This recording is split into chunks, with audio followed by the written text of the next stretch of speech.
Well, look, it's not my chief beef. Chief beef? What is your chief beef? I'm Angela Duckworth. I'm Stephen Dubner. And you're listening to No Stupid Questions. Today on the show, is gambling driven by greed? What is greed? It's wanting more and never feeling satisfied.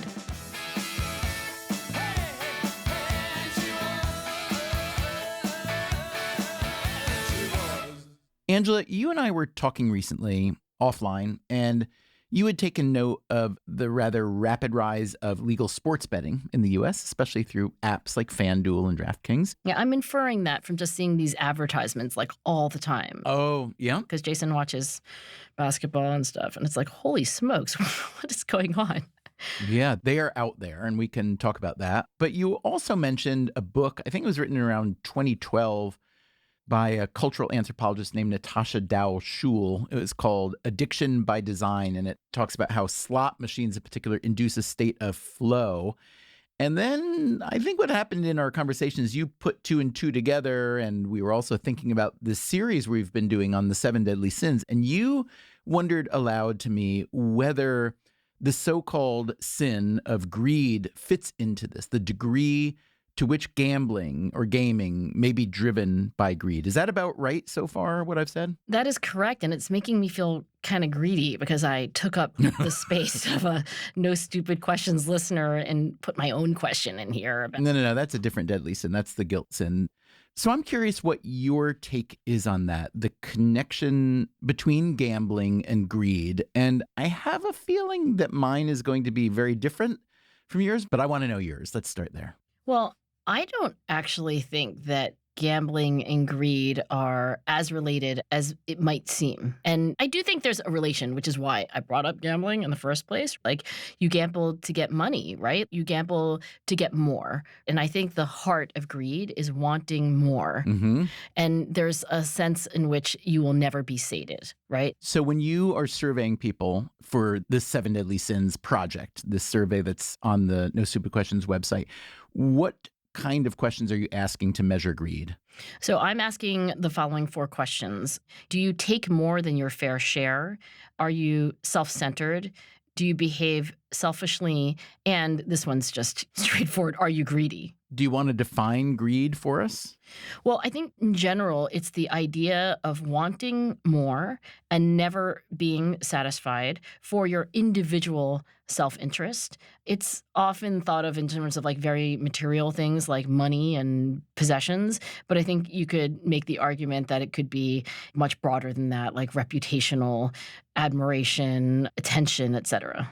Okay. So I find your scale and your questions really interesting. I find them very different from the greed that I think about as you were talking about gambling. And, you know, I personally am a big believer in not taking more than you actually need. When I think about how certain parts of our economy work, I think of one corner of that is the money harvesting industry. There are a lot of people out there who, you know, some of them are sort of gambling. I mean, if you think about investing is gambling to a very large degree. And yeah, I think there's an awful lot of greed in the world. And, you know, as I've gotten older and more experienced about that part of the economy, I'm a little bit less tolerant of people whose lives revolve around making more money when they plainly have plenty of money to do whatever they want to do. That said, you said that you gamble to get money, you gamble to get more. I don't actually think that's why most people gamble at all. I think gambling is a different kind of activity entirely. Okay, before I agree with you, which I do. I want you to disagree to some degree. Well, okay, so there was this meta-analysis of the effects of gambling, or I should say, since it's correlational data, it's just the correlations of problem gambling. So this is people who self-report that they're gambling, and it's not just the frequency with which they're gambling, but like how terrible it is for the rest of their lives and, you know, this ambivalence they have about gambling. So that's problem gambling. There there was a meta-analysis of what correlates with problem gambling in the general population. And this is relatively recent. It was in the journal Addiction in 2021. And the title is A Meta-Analysis of Problem Gambling Risk Factors in the General Adult Population. And one of the findings that I found striking is that it's not so much your demographics, like you're a young man, like, oh, okay, well, you should have a problem gambling, like these stereotypes. A lot of it came down to the kind of gambling that you were doing. And I just want to say this on the topic of like, is it really greed? What about other motives for gambling? In this meta-analysis, the only kind of gambling that was generally found to be not at all related to problem gambling was community-oriented. In other words, like gambling in raffles, like raising money for the local elementary school. That's not my kind of gambling, by the way. I know people are like, are you even talking about the same thing? I don't think they know what gambling is, actually, now that I look closer at the research. Sorry. I love it when you lapse into the James Bond villain voice. No, that was slightly different. That was more like a learned German professor, if you couldn't tell. Okay, I thought that was James Bond villain. Totally misinterpreted.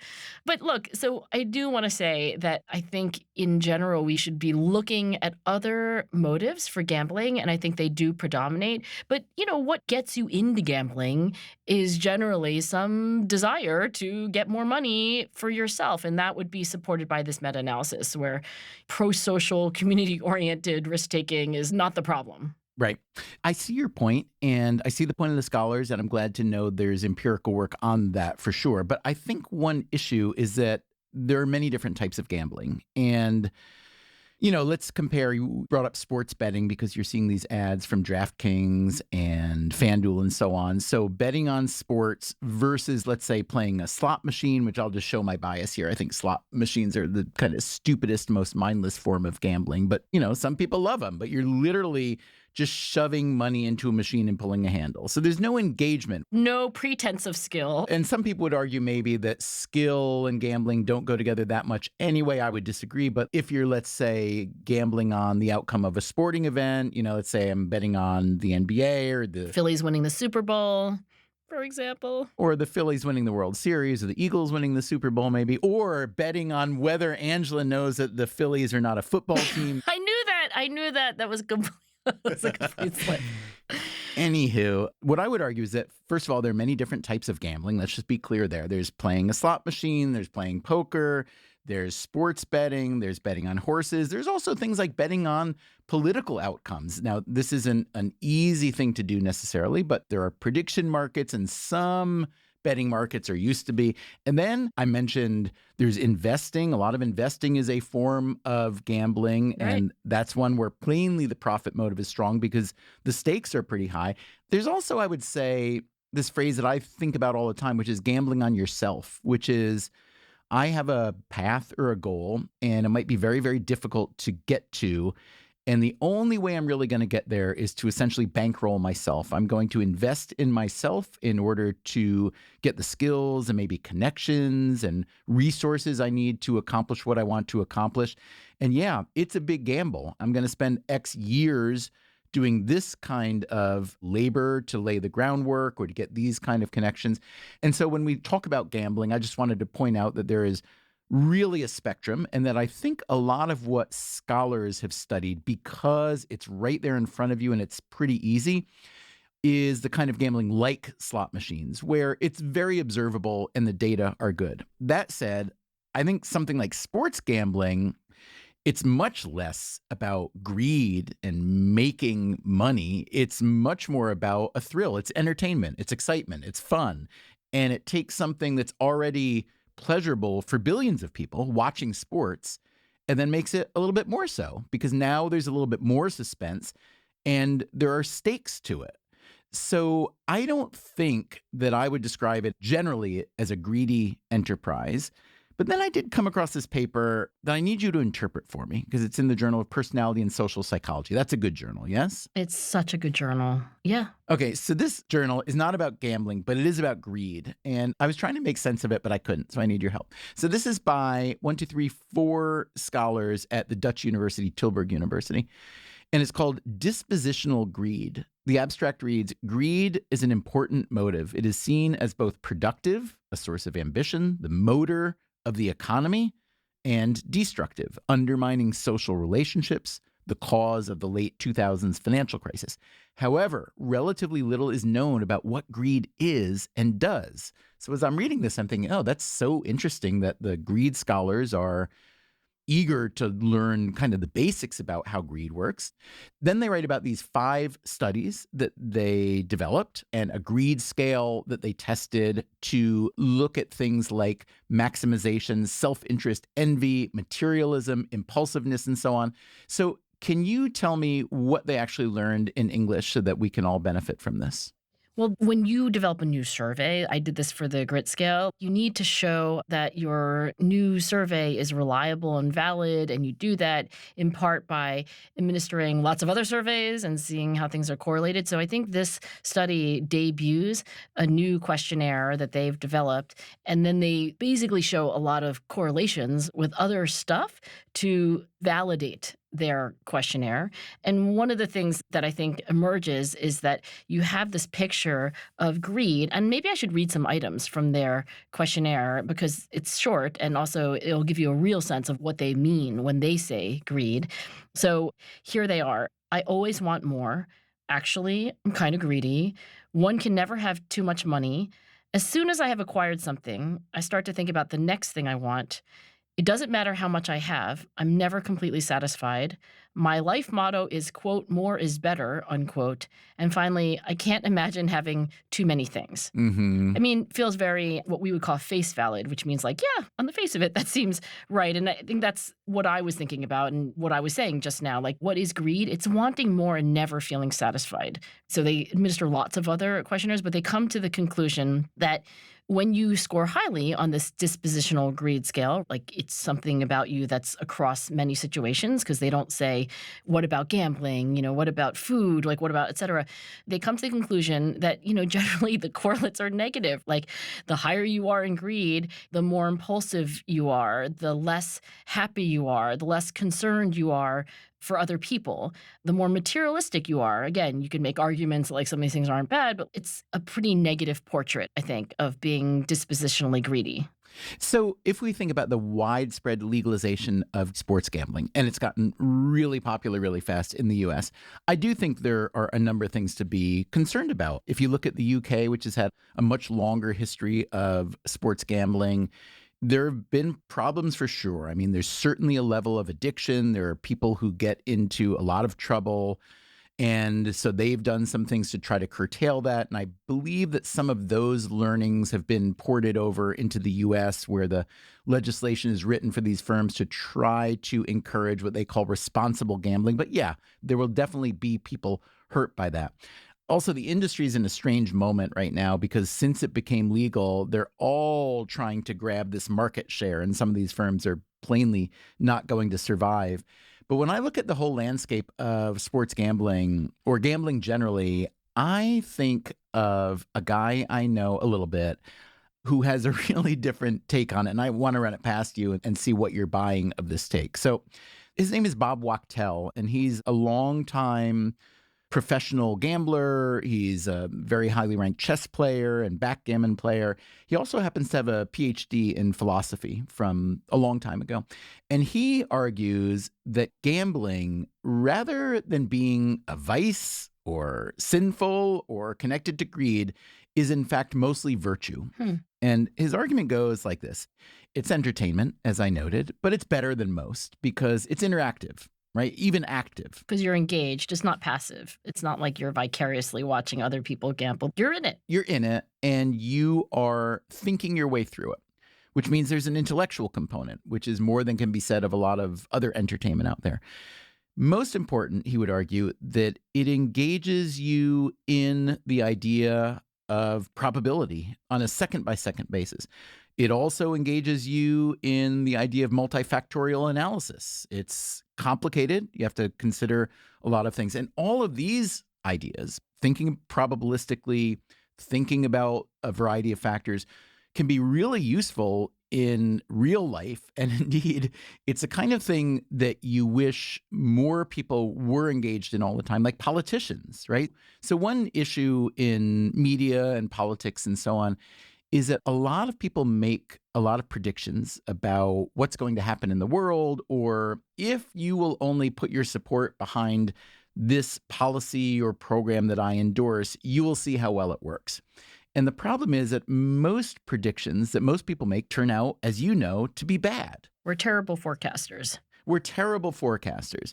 The problem is it's easy to get attention when you're making bold predictions. And the tragedy is if you can get a lot of attention by making bold predictions, even when they turn out to be wrong, that's a problem. And the reason that people are so able to do that, to go on CNBC or CNN or Fox News and make predictions about what's going to happen, the reason they're able to get away with that and do it all the time is because they don't really have a stake in it. You know, you're predicting now something that may or may not happen a year from now or 6 months from now, but very few people actually track the records of people who make predictions. But also, you don't really have skin in the game. So when people go on CNBC to make a financial prediction, well, actually, that's even worse. They actually do usually have skin in the game. They're talking their own book.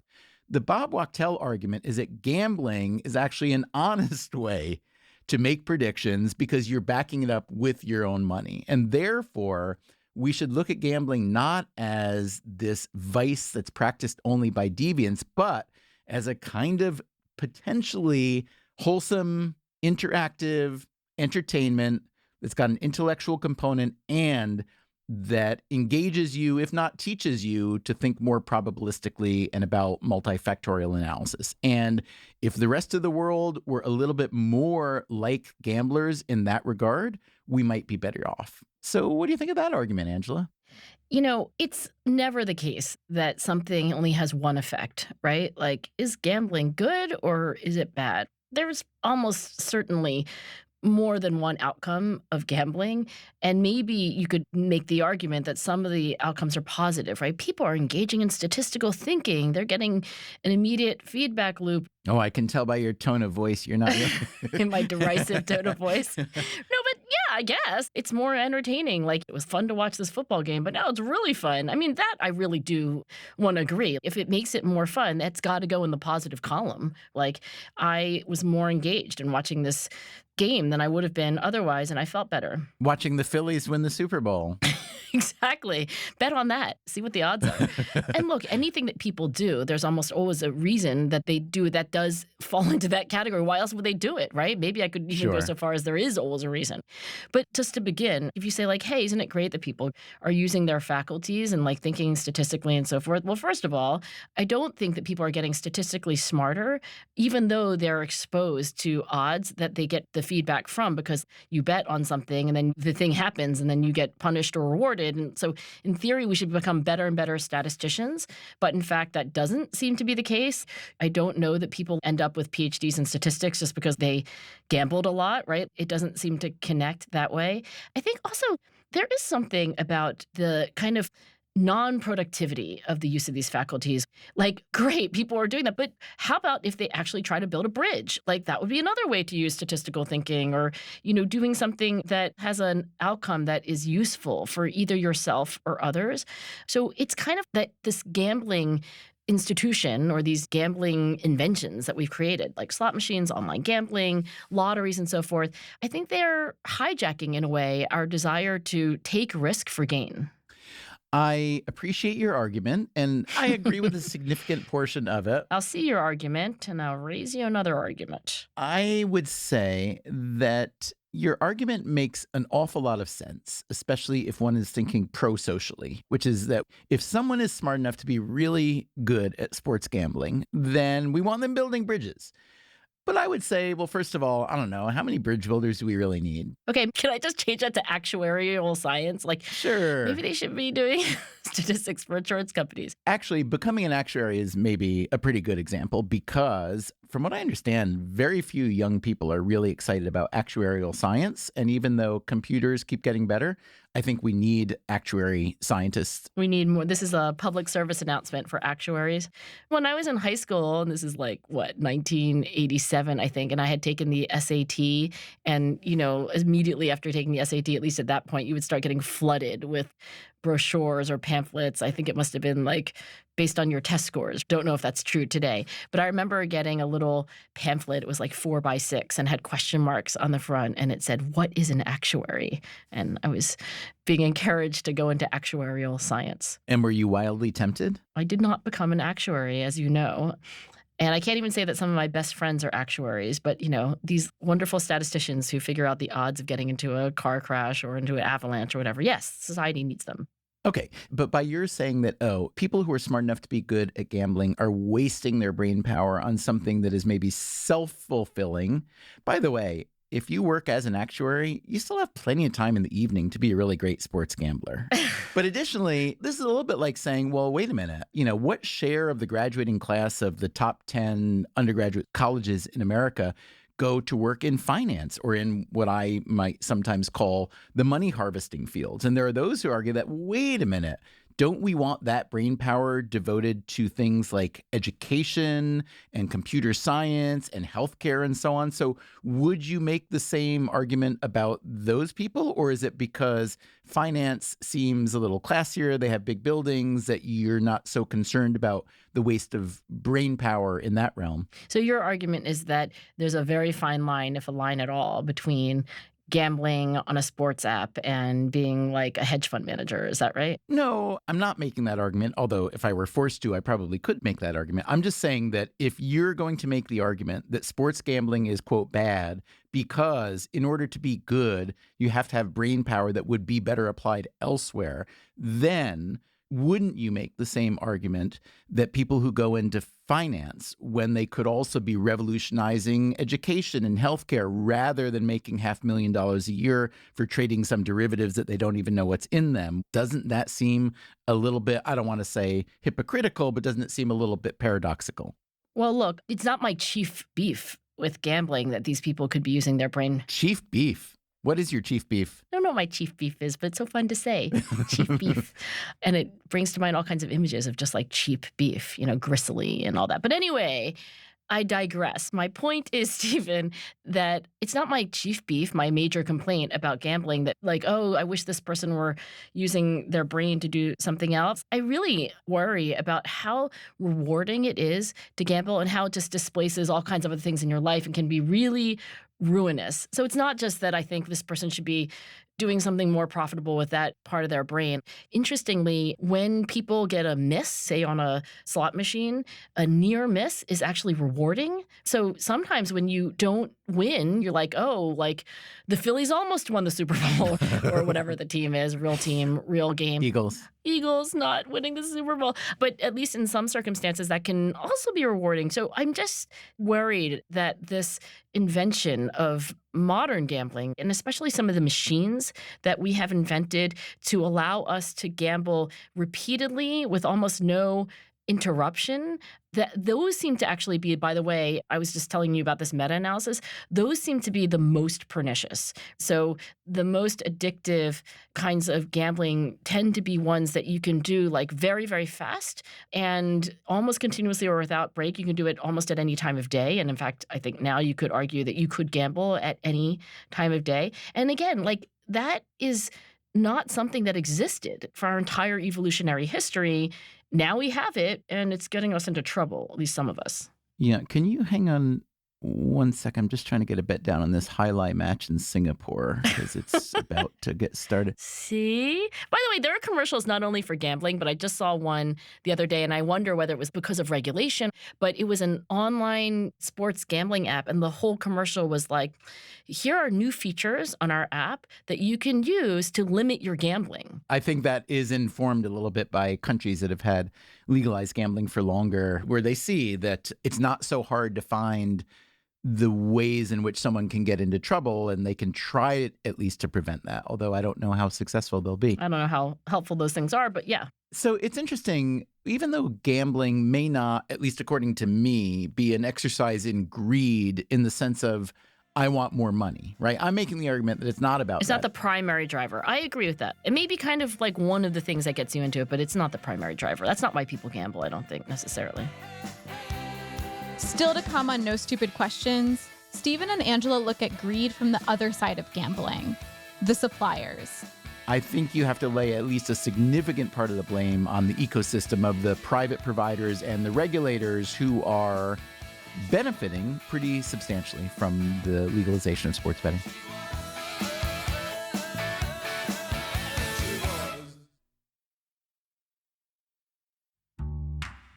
Now back to Stephen and Angela's conversation about gambling and greed.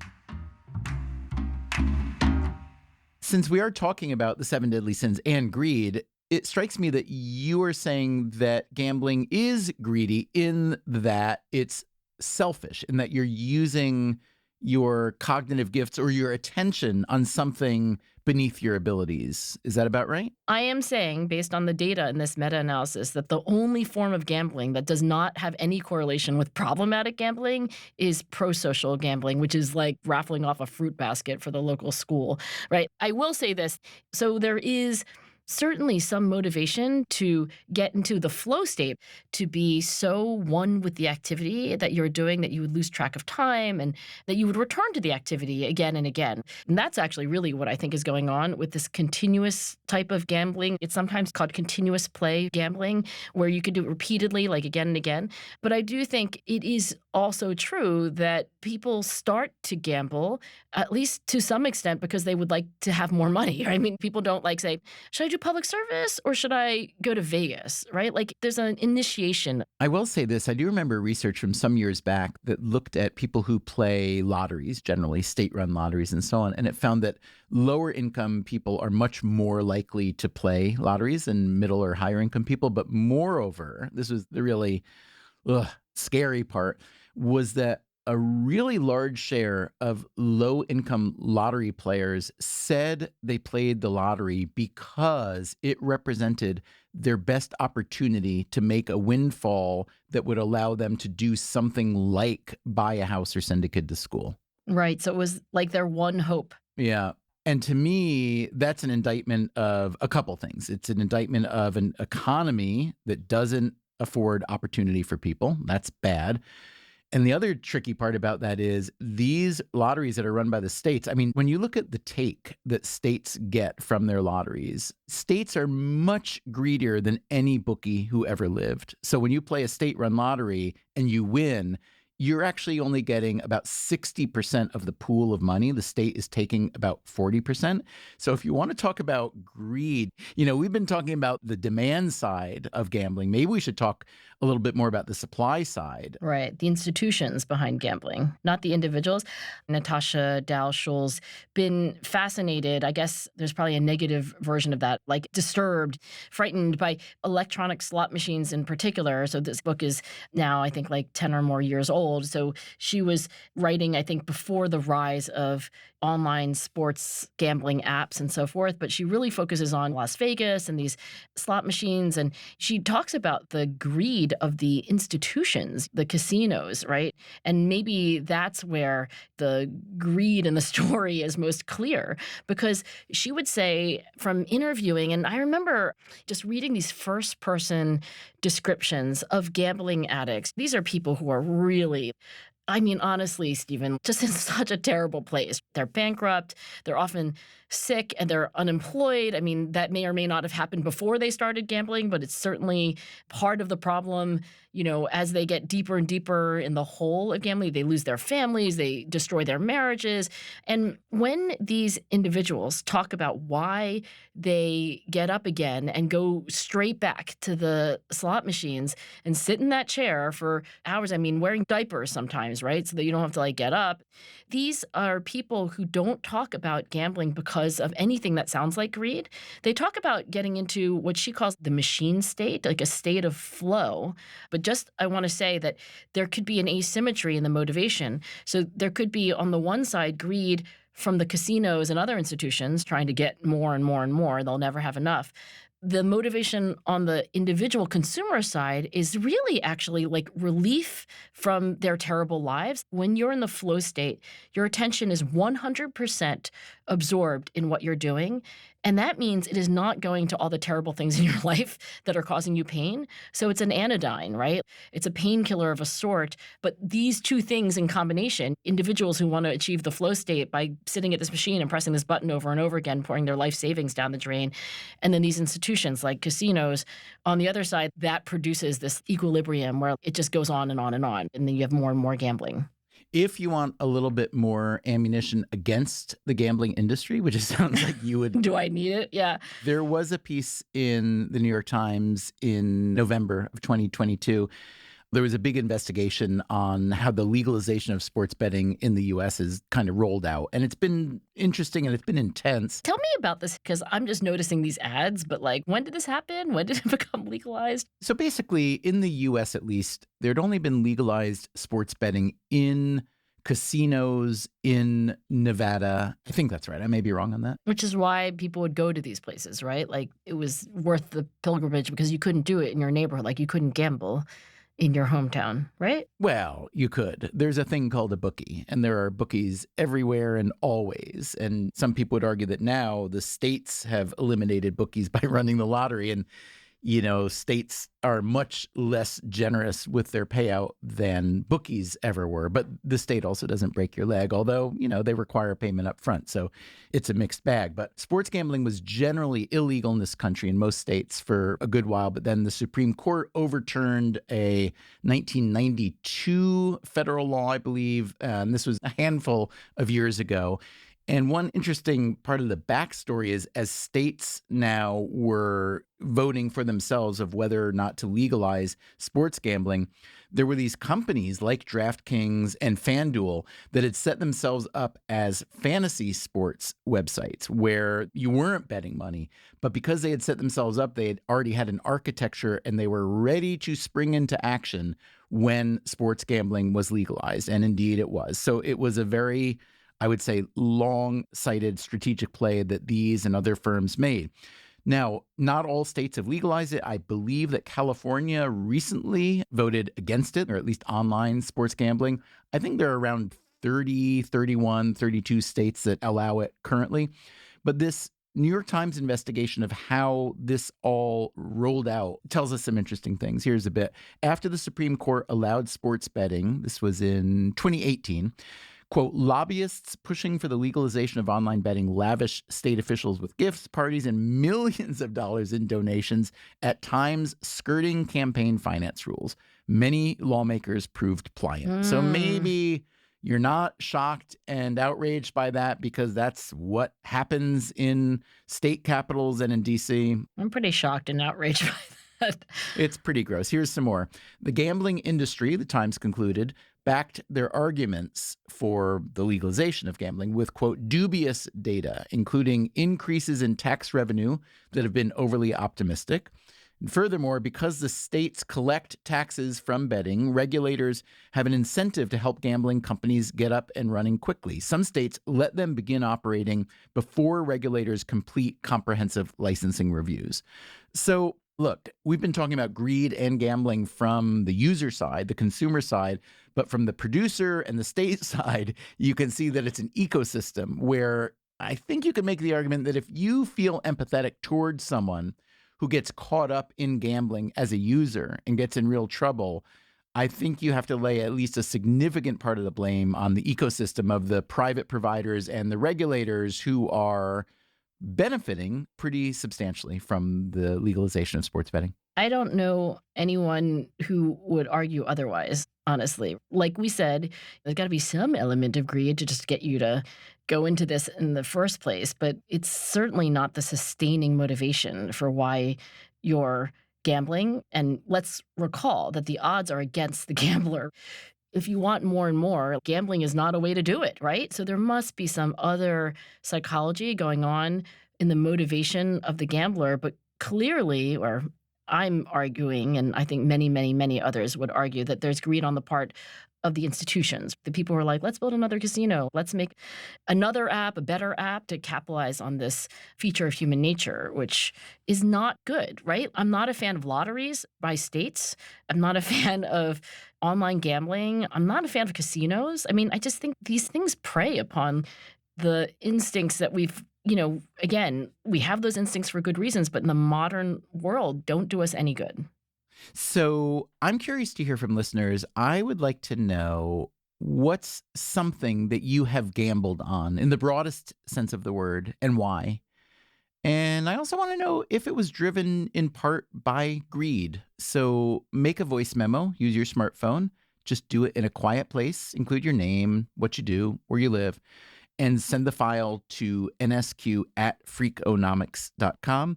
And maybe we will play it on a future show. So, Angela, I think you and I are fairly split on this. I think I see gambling generally as more diverse and more benign than you. Would you agree with that? If you see it as diverse and potentially good, then yeah, I guess I would agree that we disagree about that. Because it sounds like you're saying in a perfect Angela Duckworth world, there would be no gambling allowed anywhere. Is that about right? I mean, I am feeling very Singapore lately. So yes, I guess I'm feeling like, I don't know if it's paternalistic or maybe you call it maternalistic. Like, I don't think I would rule out all gambling. I also don't think you can, but I do think that these should be, I guess, regulations and maybe taxes or some way of curbing this institutional greed that preys upon people's lack of statistical literacy, their desperation, and their desire for this flow state, which they're achieving through continuous gambling. Right. Although, again, I just have to say, there are so many different types of gambling, and you said that, the odds are always against you, and that is generally the case when you're going to a casino because the casinos set the machines. But there are different types of gambling, again. So if you're playing poker, for instance, you're actually not playing against a house. You're playing against an opponent. If you're betting in a parimutuel pool in horse racing, for instance, or in sports betting. You're not designed to lose. They're not designed to lose. Now, again, the house can take as big a cut as it can get away with. So I'm not saying there is no greed there, but it's not necessarily the fact that the odds are stacked against you from day one. But I will say this, in the perfect Angela Duckworth world where there is no legalized gambling, there would be so much illegal gambling. I didn't concede to that. I didn't say like in a perfect world there's like no gambling. I said that's not feasible. So just want to defend myself against some ridiculous thing. I mean, like I said, these are basic human urges. Take away one kind of gambling, people are going to make up another because the way it makes you feel to like, I mean, how many of us have said like, bet you $5 that, right? Kids do this all the time. I bet you $5 that Angela Duckworth has one more thing to say before we end this episode. Well, I guess if I wanted to win that bet, I would have either 0 or 2 things to say. Stephen, I have nothing else to say. That's the last word. No, I do have one thing to say, and I hate making you win any kind of game or bet between us. But I want to say this. Like everything else that we discuss in the broad scheme of sins, there's always some nuance to it, right? There's a reason why we gamble. And one of the writers and thinkers on this that we haven't talked about, but I just want to squeeze him in, is Erving Goffman. And Erving Goffman was one of the great, some would argue the greatest sociologist who ever lived. And he actually became, I think, a card dealer. Is that the right term? He went to Vegas and actually like worked in the pit. Like he really engaged in this deeply. And I think at the end, he never actually lived to write up his scholarly observations in completeness on what he observed from being in Vegas and being in the very dark heart, I would say, of the gambling universe. But I will say this to end on nuance. I think he did think that there was a certain kind of courage and heroism to the risk-taking that is at the core of gambling. But at the same time, I remember reading this article about somebody who was a contemporary, or at least they overlapped. So this person later wrote that when Goffman would give talks like brown bag lunches to other academics, he was unsparing in just how terrifying and inhumane much of what he was witnessing firsthand was. So there could be some nuance here, but I think there's a reason why greed, and again, here more on the part of the people who create these devices and so forth, I think there's a reason why they're on the list of 7 deadly sins. And though there's nuance and there's certainly arguments to be made on both sides, I think greed is something to be worried about. Excellent point, and I can't wait to spend my $5, Angela. Thank you in advance for sending it to me. I'll Venmo you. This episode of No Stupid Questions was produced by me, Catherine Moncure, with our production associate, Lyric Bowditch. And now here's a fact check of today's conversation. When talking about online sports betting, Stephen says there are around 30, 31, 32 states that allow it currently. He was close. There are actually 33 states that allow online sports betting. Later, Stephen says that in poker, you're not playing against a house. That's true for most variants, but there is a version of poker called Casino Hold'em, in which the player does compete against the house. That's it for the fact check. Before we wrap today's show, let's hear some of your thoughts about last week's episode on envy. Hi Angela and Stephen, I'm Nidhi from India. As a child, I deeply envied my friends, cousins and neighbors who had pet dogs. But my parents never allowed me to have a dog in my childhood. But fostering a few puppies as an adult and switching to working in the pet industry full-time totally killed this envy for me. I still don't have a dog and no longer wish to have one because they're too clingy, independent and extroverted. But I do have to confess that I have 2 cats now, and somehow I had never coveted them as pets in my life before. Hi, Stephen and Angela. This is MJ Hoxton from the Philippines. When I was young, I remember being envious of the kind of lifestyle my cousins had. They often went abroad and experienced things only kids from well-off families could afford. My mom always reminded us to be grateful for what we have. I've always kept that in mind to keep envy at bay. I subscribe to the idea that not all happy people are grateful, but all grateful people are happy. That was, respectively, Nidhi Shrivastava and MJ Hoxton. Thanks so much to them and to everyone who sent us their thoughts. And remember, we'd still love to hear about something you've gambled on and why. Send a voice memo to nsq@freakonomics.com. Let us know your name and whether you'd like to remain anonymous. You might hear your voice on the show.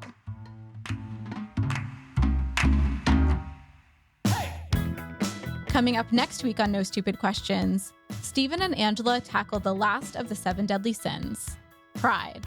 Look at you bragging that you have more than one floor in your house. That is just so prideful. That's next week on No Stupid Questions. No Stupid Questions is part of the Freakonomics Radio Network, which also includes Freakonomics Radio, People I Mostly Admire, and Freakonomics MD. All our shows are produced by Stitcher and Renbud Radio. This episode was mixed by Eleanor Osborne with help from Jeremy Johnston. We had research help from Joseph Fridman and Dan Moritz-Rabson. Our executive team is Neil Carruth, Gabriel Roth, and Stephen Dubner. Our theme song is And She Was by Talking Heads. Special thanks to David Byrne and Warner Chappell Music. If you'd like to listen to the show ad-free, subscribe to Stitcher Premium. You can follow us on Twitter at @NSQ_show and on Facebook at NSQ Show. If you have a question for a future episode, please email it to nsq@freakonomics.com. And now you can also find our episodes on YouTube. If you know someone who doesn't listen to podcasts but spends a lot of time on YouTube, tell them to go to youtube.com/@freakonomics. That's the @ followed by Freakonomics. To learn more or to read episode transcripts, visit freakonomics.com/NSQ. Thanks for listening. So, but, whoops, hang on. Hey, oops, hang on one sec. My dog wants to get on the desk, sorry. The Freakonomics Radio Network, the hidden side of everything. Stitcher.